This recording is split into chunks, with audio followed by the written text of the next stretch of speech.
Sir బేసిక్గా మనకి మన ఎంటైర్ జర్నీలో like from paper work to shoot తర్వాత పోస్ట్ ఈ ప్రాసెస్లో మీరు బాగా కంఫర్టబుల్గా ఫీల్ అయిన స్పేస్ ఏంటి, బాగా అన్కంఫర్టబుల్గా ఫీల్ అయిన స్పేస్ ఏంటి అసలు from paper work to post production?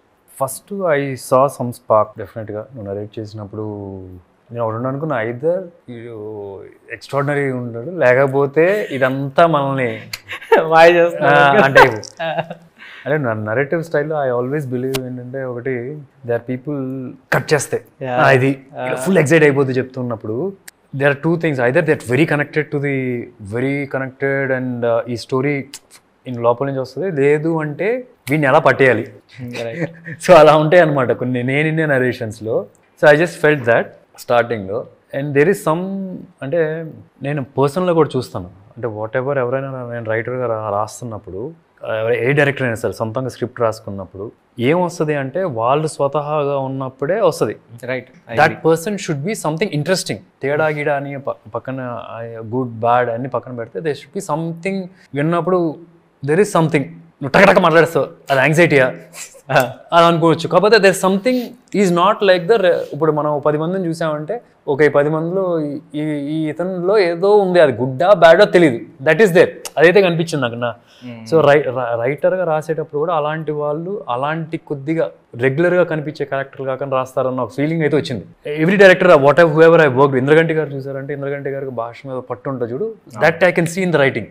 The way handles some films also, or కొద్దిగా మాట్లాడుతున్నప్పుడు ఆయన క్యారెక్టర్స్ కూడా సంథింగ్ లేదా.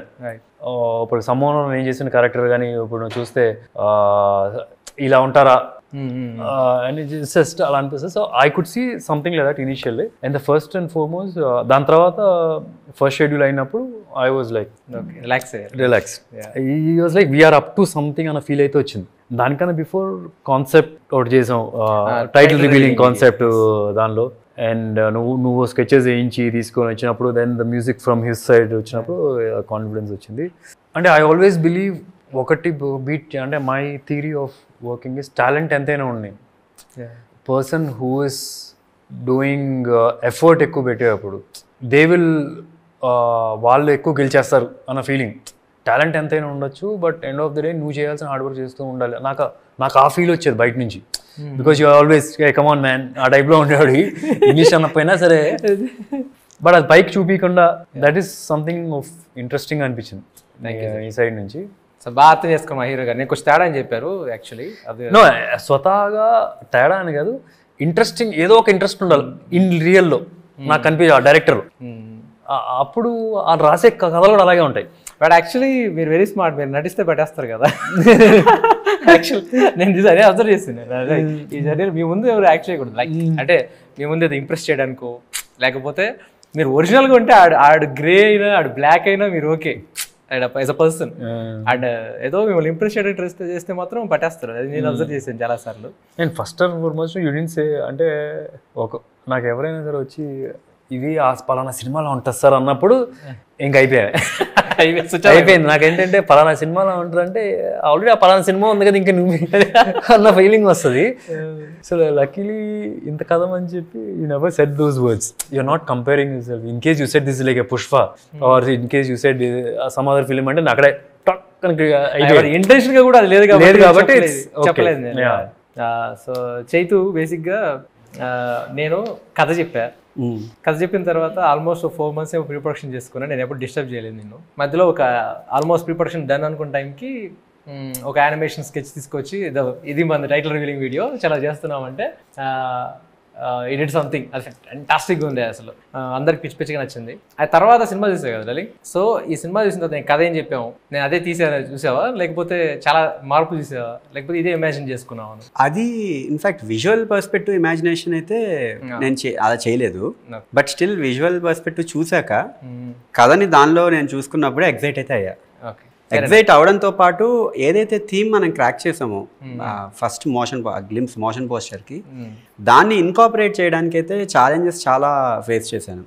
డిఫరెంట్ కైండ్ ఆఫ్ వకాండా వైబ్ తీసుకురావడం, ఆ టాకింగ్ డ్రమ్స్ అన్ని యూజ్ చేయడం, ఆ క్రేజ్ బాగా పెంచాలి. ఇంకా ఒక ట్రాక్ విన్నారంటే విజువల్గా అంత సైక్ వైబ్లో ఉండాలి, అన్న డ్రివెన్ ఎంటిటీని నేను ట్రాన్స్లేట్ చేయడానికి ఛాలెంజింగ్ అని తీసుకున్నా.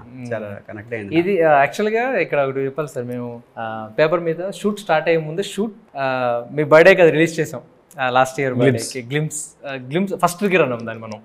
ఫస్ట్ ట్రిగర్ దాని సింగిల్ షాట్ లో ప్లాన్ చేస్తున్నప్పుడు యాక్చువల్గా తను స్క్రిప్ట్ పంపించిన తర్వాత కంపోజ్ చేసాడు సార్.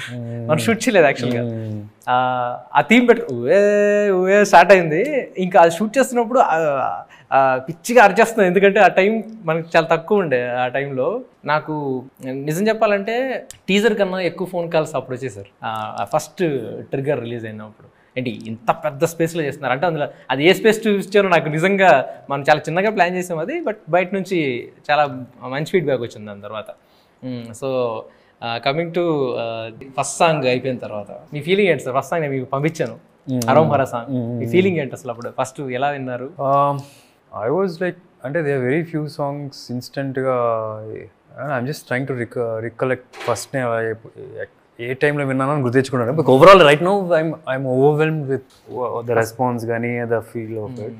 అంటే నాకు మోర్ దెన్ ద సాంగ్ చాలా వినడానికి రకరకాల సాంగ్లు బాగుంటాయి. అంటే I can see it's in sync with the film. అంటే నువ్వు ఒక అథెంటిసిటీ తీసుకొచ్చావు డైలాగ్స్లో కానీ, మనం దేవుడు కొద్దిగా రిఫరెన్సెస్ ఉంటాయి. అట్లాంటి ఫెస్టివల్స్ ఏమైనా చేసావు, there is a very good sync. అంటే ఫర్ మీ ఫస్ట్ ఇదే కదా సాంగ్ వచ్చింది. అవునా? అంటే I can see the visuals, వేరే వరల్డ్ కనిపిస్తుంది. Your dialogues is I can see the Harom Hara world. Even the music I can see the Harom Hara world. Everything are complementing, everybody are in one sync అనిపించింది. So basically songs బాగున్నాయి, but basically what I liked is everybody and saying that then I got more confidence on the final output of the film. యాక్చువల్గా నాకు ఇంకోటి ఏంటంటే sir, మీకు అనిపించలేదా సినిమాలో ఏది సపరేట్ సాంగ్లో లేదే, అన్ని సినిమా కథలోనే వెళ్తున్నాయి. ఈ కైండ్ ఆఫ్ మేకింగ్లో కమర్షియల్ సినిమాలు చాలా తక్కువ ఉంటాయి. కమర్షియల్ సినిమాలో అంటే ఒక సాంగ్ కట్ చేస్తే ఒక పాట వెళ్తుంది. ఈ సినిమాలో అది మిస్ అయింది అని ఎప్పుడు మీరు క్వశ్చన్ కూడా చేయలేదు, ఎందుకు సార్? అసలు నాకు అనిపించింది ఆ సాంగ్ ఉంటే సినిమా పాడైపోద్ది. అంటే కొన్ని సినిమాలు అట్లా ఉండిచ్చేది, దానిలో ఏలు పెట్టి గబ్బు చేయకూడదు. అంటే we're not trying to satisfy everybody's ego here. Not your ego, not the audience ego, not నా హీరో అని కాదు, not that producer. End of the day we didn't try to satisfy anybody. We try to do justice to the story. So that's in a way good thing. కానీ ఈ cinema చేస్తున్నప్పుడు sir నాకు ఒకటి అనిపించింది ఏంటంటే, అందరు మంచి టెక్నీషియన్స్ వచ్చారు, సినిమా షూట్ చేస్తున్నాం, సడన్గా రెడీ యాక్షన్ చేస్తున్నాం, ఎప్పుడు యాక్షన్ మొదలవుతుంది అనుకున్నప్పుడు, సో బిగ్గెస్ట్ యాక్షన్ సీక్వెన్స్ మనకు తెలుస్తుంది. ఆ సీక్వెన్స్లో శక్తి శరవణ నుంచి ఇంగ్లీషు పెద్దగా రాదు, సార్కి తమిళ్ రాదు, మేమందరం ఒక రూమ్లో కూర్చొని డిస్కసింగ్ అనమాట. So what's your feedback sir? అప్పుడు ఏంటి అసలు నేను చూసి ఏమనుకున్నారు? ఇప్పుడు నేను ఎలా కమ్యూనికేట్ చేయాలి, ఆయన ఏం చెప్తాడు, ఏమనుకున్నారు? ఆ స్పేస్ ఏంటి అసలు? అంటే ఏదో మనకు తెలియని లాంగ్వేజ్లో యాక్టింగ్ చేస్తున్న ఫీలింగ్ వచ్చింది నాకేదే. బట్ స్టిల్ ఎక్సైట్మెంట్ అయితే కనిపిస్తుంది కదా, ఎక్సైట్మెంట్ అయితే. I think is a super fine Shakti Sadan. I'm telling you, he'll do with big films. What a fine. అంటే నువ్వు నాకు 2-3 రిఫరెన్సెస్ తీసుకొచ్చావు, ఈ ఫైట్ మాస్టర్, ఆ fight master. Finally we all sat together for him. He is an extraordinary find అనిపిస్తుంది. Sir ఇప్పుడు మీ question తెచ్చుకోండి, ఆయన పేరు ఏంటి? శక్తి శర్వణ, అగైన్ సుబ్రహ్మణ్య స్వామి పేరు. మనం అడగలేదు అది. సో ఇలాంటివి చాలా జరిగాయి. ఈ స్పేస్లోకి వెళ్తే ఫాక్సీ ఉన్నాడు. నేను ఫాక్సీని ఈ సినిమాకి ఎందుకు తీసుకున్నాను, నా ఫ్రెండ్ కాబట్టి తీసుకున్నాను. యాక్చువల్లీ ఫాక్సీ విలాక్ష కృతిక నక్షత్రం, అగైన్ సుబ్రహ్మణ్య స్వామి. సో నాకు ఇలా సెంటిమెంట్ బేసిక్గా. సుమంత్ ఫాదర్ పేరు సుబ్రహ్మణ్యం గారు, మీకు తెలుసు. అది ఇవన్నీ నేను అనుకుంది కాదు, ఇది జరిగింది. ఈ స్పేస్లో నేను చాలాసార్లు, అంటే నాకేదో మరీ చాదస్తం కాదు కానీ నాకు కొన్ని సెంటిమెంట్లు ఉంటాయి. నేను రుద్దేస్తుంటాను కూడా టీం అందరి మీద. ఈ రుద్దేస్తున్నప్పుడు మీకు ఏమనిపిస్తుంది సార్? అరే ఇది చాలా ఆపేరా, ఎవరి ఎక్కువ అని మీకు అనిపించిందా? నాకు అట్లా కాదు, కాకపోతే నాకు ఎక్కడో నువ్వేం చెప్తే చేయాలనిపిస్తుంది. అంటే ఇన్ రియల్ లైఫ్ కూడా నా స్టిల్ రిమెంబర్ నువ్వు వచ్చి సార్ మీ కార్ బ్లాక్ ఉంది మార్చేయండి అన్నారు. నాకు ఎక్కడో ఏంటంటే నాట్ అబౌట్ డైరెక్షన్ క్వాలిటీస్ అని సినిమాకి పక్కన పెడితే I feel you have that knowledge on ఇవన్నీ కూడా, ఈ పూజలు వీజులు అన్ని దేవుడి గురించి న్యూమరాలజీ ఇవన్నీ కూడా. And somewhere I feel like I believe it or I don't believe it అని పక్కన పెడితే I feel like doing it maybe is right అన్న టైప్లో ఏమేమి మార్చాడు తెలియదు చెప్తాను. ఒకటి నా కారు కలర్ మార్చమంటారు, కలర్ మార్చేసాను. ఇంకోటి ఇంట్లో వచ్చిన వెంటనే ఈరోజు చెప్పాడు ఇక్కడ ఈ స్వామి ఉండకూడదు, ఇక్కడ ఆ స్వామి ఉండకూడదు అని, అది చేసాం. ఒకరోజు గుమ్మడికాయ ఏదో ఇదే అంటే ఇచ్చి పంపించేసాడు, ఇంట్లో గుమ్మడికాయ ఏదో మార్చేసాం. చాలా చేస్తారు. అదే తెలియదు. బేసిక్గా నాకేంటంటే నాకు ఇష్టమైన వ్యక్తులు అవేమైనా కొంచెం నా అంటే కరెక్ట్గా లేదు అంటే నేను హెసిటేట్ చేయను, ఏమనుకుంటారో ఏంటో. నాకు అంటే నేను ఇష్టపడిన వ్యక్తులు లేకపోతే నాకు తెలియని వ్యక్తులు అంటే నేను వదిలేస్తాను. నేను ఫ్రాంక్గా చెప్పిన బ్లాక్ వేసుకోవద్దాను, నేను బ్లాక్ అండర్వేర్ కూడా వేసుకోవట్లేదు.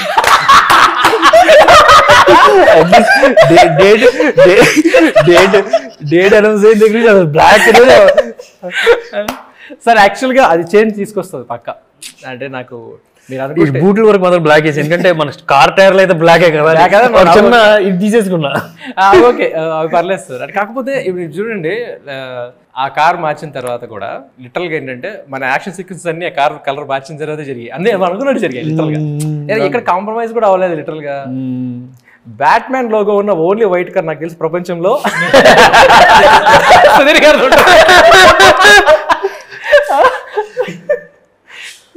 సో బ్యాక్గ్రౌండ్ ముసలోడు అయిపోయేప్పటికి అది వైట్ అయింది అనమాట. ఓకే, సో బ్యాట్మ్యాన్ కార్ కూడా ముసలోడు వైట్ అయిపోయింది అనమాట. ఇక సరే ఈ తర్వాత మొన్న ఎల్లమ్మ థీమ్ కానీ అదే రాకెట్ లాంచర్ దగ్గర ఇవన్నీ విన్నప్పుడు ఇదేంటి మొత్తం మ్యూజికల్ చేసేసారు ఈ సినిమాని అనిపించలేదా మీకు? లైక్ జస్ట్ ఎంజాయింగ్ సార్ లిటరల్ గా background score. We need that, ఈ సినిమాకి అట్లా కావాలి. ఇంకో విషయం ఏంటంటే సార్, మీ పర్ఫార్మెన్స్ గురించి సావ దొబ్బేసింది చైతు. మామూలుగా లేదు. వేరే మీ ఎప్పుడు అంటే మనకి ఏంటంటే మన దగ్గర వచ్చే టాపిక్ వేరే వస్తుంది కదా సార్. నేను ఇది రాగానే మ్యూజిక్ వినిపించేసి ఎగ్జైట్మెంట్లో చెప్పడం మర్చిపోతున్నాను. ఇప్పుడు నీ మాటలో చెప్పు చైతు.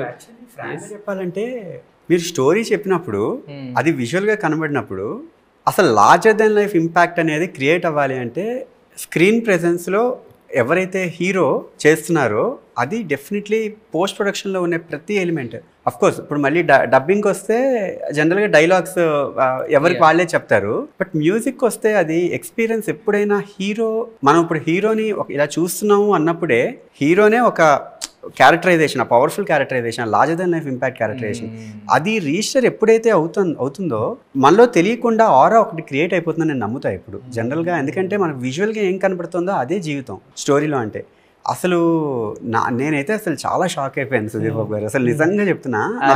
ఇది డైరెక్ట్ గా చెప్పాలని క్వశ్చన్ అడిగాను, ఎందుకంటే నాకు చెప్తున్నావు, నేను తీసుకెళ్ళట్లేదు అక్కడ దాకా. నేను అసలు విజువల్ చూస్తున్నప్పుడు అయితే అసలు చాలా షాకింగ్ థింగ్. అంటే నా మైండ్లో ఎన్ని మల్టిపుల్ పర్సనాలిటీస్ గ్రో అయ్యాయి అంటే ఒక ఫ్రేమ్లో మీరు కనబడుతున్న ఒక ఫ్రేమ్లో నేను ఆలోచించే డ్రివెన్గా కోర్ ఇంటెన్స్ అగ్రెషన్ ఉంది, and at the same time responsibility కనబడుతోంది.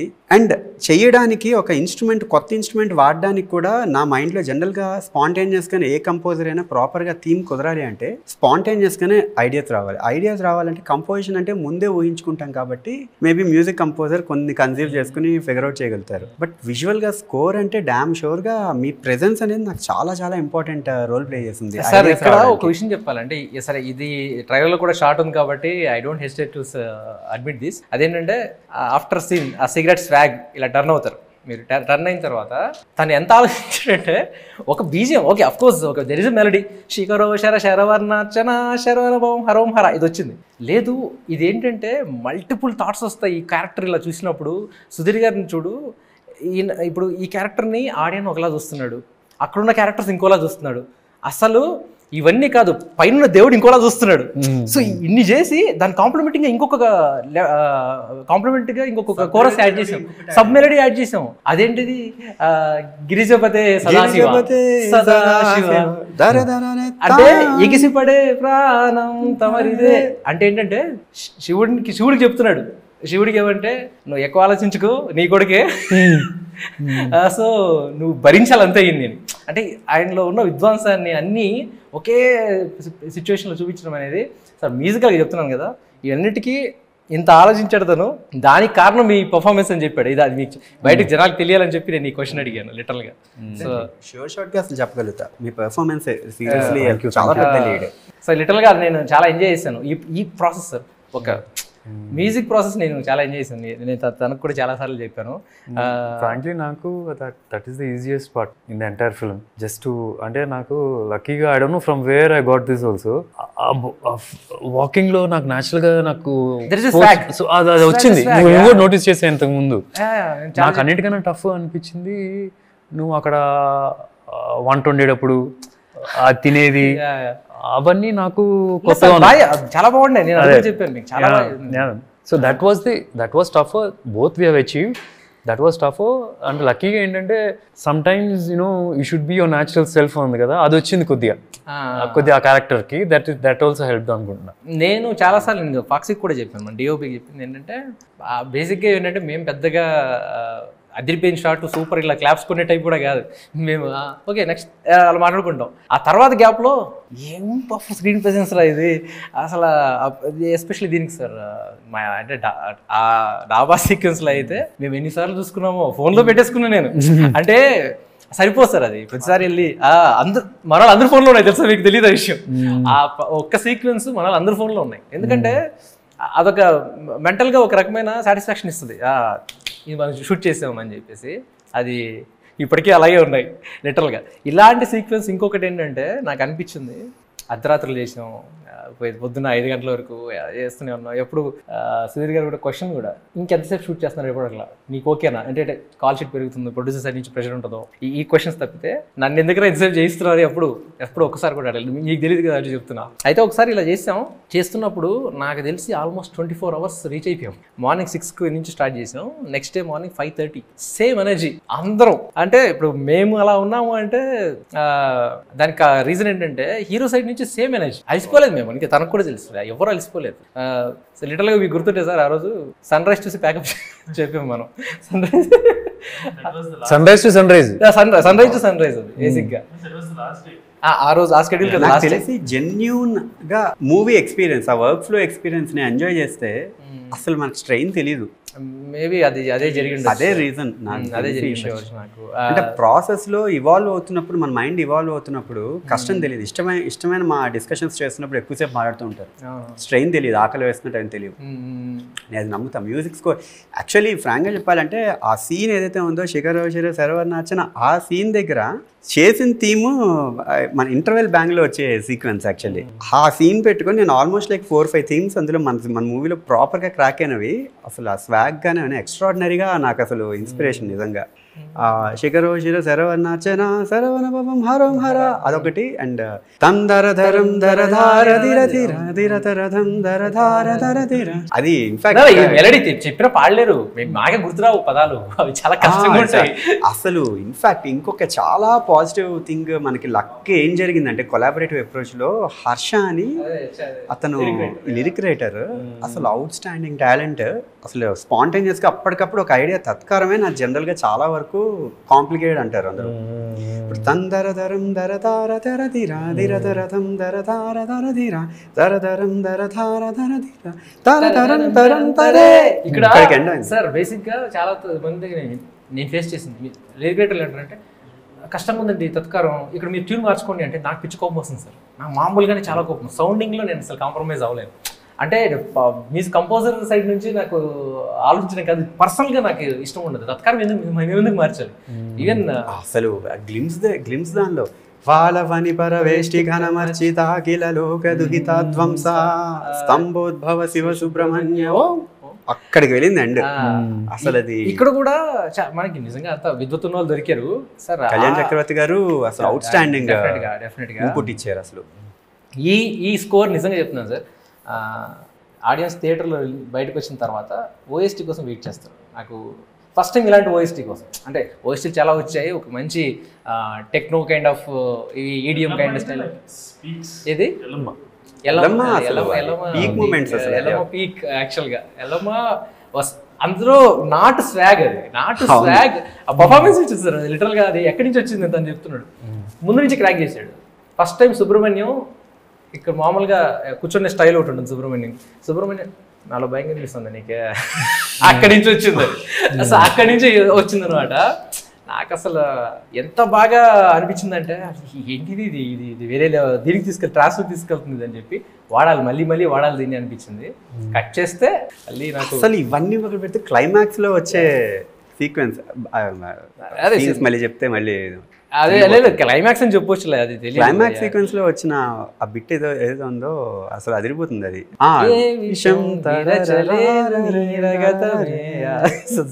సారీ ఏదో మనం ఇంట్లో మాట్లాడేసుకున్నాం. Sorry, let's finish the interview. Sorry, okay. ఇంకా అడగడానికి ఏం లేదు. నాకు తెలిసి ఈ June 2024లో June 14th వచ్చే మన సినిమా సమ్మర్లోనే ద బెస్ట్ ఫిల్మ్గా బయటకు వెళ్తుందని నా నమ్మకం. నా నమ్మకానికి నాకున్న అండ ఏంటంటే నా సుబ్రహ్మణ్య స్వామి కూడా బాగా ఆశీర్వదించి ఈ డేట్ తీసుకొచ్చాడని. ఎందుకంటే మనం తెలిసి పోస్ట్ పోన్ చేయలేదు. జూన్ మంత్ సార్కి లక్కీ అని మనం అనుకుని పోస్ట్ పోన్ చేయలేదు, జరిగింది. అది జరగడంలోనే నాకు తెలిసి సెంటిమెంట్గా వర్కౌట్ అవుతుందని నా ఫీలింగ్. ఇంకోటి ఏంటంటే జూన్లోనే మనం బ్యూటిఫుల్ షెడ్యూల్ చేసాం లాస్ట్ ఇయర్. సో ఈ జూన్లో బ్యూటిఫుల్ విక్టరీ వస్తుందని నా ఫీలింగ్. సో అడ్వాన్స్ కంగ్రాచులేషన్స్ మన టీమ్కి. సో చాలా కాన్ఫిడెంట్గా చెప్తున్నా. So thank you everyone, thanks for the support. Love you sir, love you darling. Thanks.